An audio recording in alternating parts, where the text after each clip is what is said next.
On est d'accord que le système solaire, il envoie des photons, il envoie de l'énergie électrique, elle est mesurable partout. Hein. Et puis après, l'homme, il en génère lui aussi. Elle ne pose pas de problème à condition de gérer un certain nombre de choses. Vous avez des ruminants, dans l'échelle de résistance au courant, ils sont hyper électrosensibles. Bien plus que des poules, bien plus que des cochons, bien plus que des hommes. Donc il faut y faire attention. Quand les bêtes sont en prairie, le problème ne se pose pas. Elles vont se mettre là où ça leur convient. Quand vous les enfermez dans un bâtiment, ou vous l'avez construit, ou vous avez géré les problèmes, ou vous ne les avez pas gérés. Et là, quand elles ne peuvent pas se soustraire à ça, elles en prennent plein le groin. Et en général, le premier organe qui est atteint, c'est le tube digestif. Donc la première chose qui va se passer, si vous ne gérez pas ces pollutions électriques et électromagnétiques, si vous ne gérez pas ça, le premier impact, il sera digestif. Avec désorganisation de la flore, apparition de flore pathogène. Quand on va faire la mesure des animaux, si on mesure des hommes, parce que nous on mesure aussi souvent les agriculteurs, qui sont exposés en permanence à ces champs électriques ou telluriques, si on les mesure, en général, sur leur sang, j'entends, on va souvent trouver des individus qui sont plutôt très oxydés. Alors on dit oxydation, s'ils ont une charge antioxydant qui est correcte, ils gèrent. Et si à un moment donné ils ne gèrent pas leur balance d'antioxydants, je te promets qu'à un moment donné, alors, ils sont peut-être malades régulièrement, sans que ce soit grave pour leur matricule, ou parfois ils sont gravement malades et parfois ça se traduit en 8 planches. Mais je te le dis ce qu'on voit. Donc je veux dire, si c'est perturbant pour les animaux, vous ne mentez pas, ça l'est pour vous. Donc je dis qu'il faut s'en préoccuper.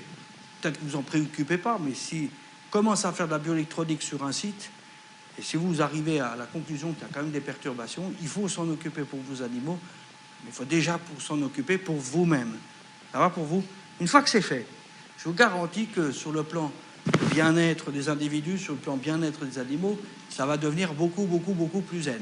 L'agriculteur est face à des centrales éoliennes à proximité de son exploitation et à proximité de lignes à haute tension. La preuve tangible qui semble que les autorités ont pris ou savent probablement la raison, c'est le cas de Didier Potiron, pour lequel d'abord on a fait le choix de dire à l'agriculteur, après l'avoir broyé complètement, asservi financièrement, on lui a dit écoutez, on va faire acheter votre propriété par l'industriel parce que c'est trop de bazar chez vous, ça fait la une des médias, on va arrêter.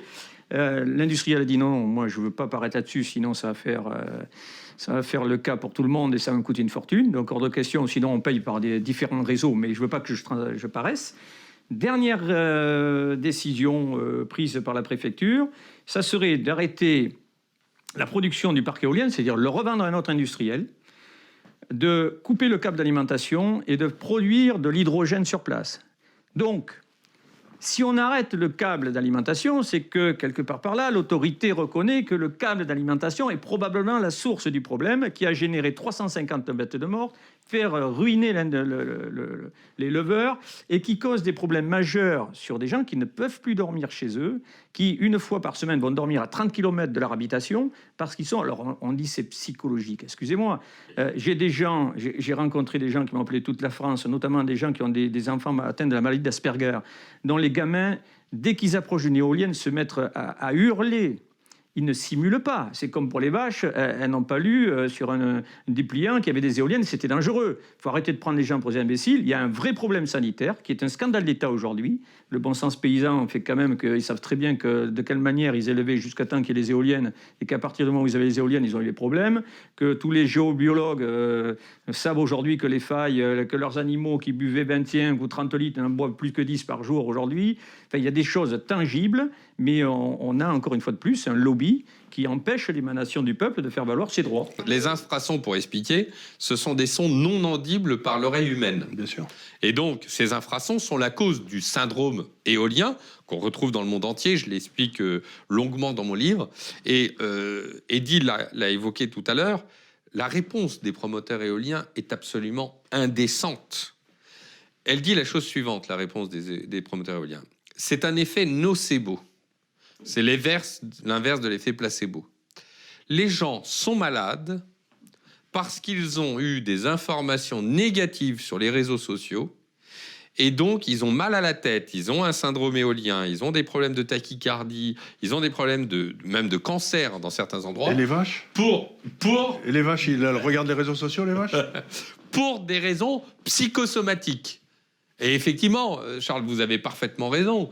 Il y a 300 vaches qui sont mortes. C'est probablement pas à cause des réseaux sociaux. Vous voyez l'imposture. Le problème, c'est que l'Académie de médecine, le médecin chargé d'un rapport tout récent, a pris fait et cause pour la théorie de l'effet nocebo. C'est-à-dire que des gens sont malades, des enfants sont aujourd'hui, ont peut-être, je dis bien peut-être, des cancers pédiatriques en raison des éoliennes, et on leur répond effet nocebo, ou alors on leur dit il n'y a pas plus Il n'y a pas de cluster. Il n'y a pas de Vous cluster. avez que 10 enfants malades qui ont Voilà. un cancer pédiatrique entre 4 et 10 ans dans votre canton, mais c'est normal. Il faut préciser que là où il y a eu des enfants dont certains sont décédés, dans une école où, dans les sous-sols de l'école, ils avaient installé le câble de raccordement aux éoliennes. Et c'est un village, Sainte-Pazanne, où il y a 3 parcs éoliens qui entourent le village. Tous les jours, on les alerte, ces gens qui se disent écologistes. Le bien-être animal, venez voir les éleveurs, venez voir ces bêtes qui meurent, venez voir les veaux difformes, venez voir les enfants malades. Pas un bruit sur l'éolien de toute la classe de l'écologie politique. On est en train d'aller vers un scandale quasiment d'État, quoi. Oui. Mais oui, Oui. Ce n'est pas possible autrement que de laisser des gens en train d'être malades, des animaux mourir dans l'indifférence totale. Pas dans l'indifférence, avec un désir de cacher. C'est pas Une dans volonté, l'indifférence. si. Une volonté Oui, non, cachée, une volonté que ça ne se sache pas. Exactement.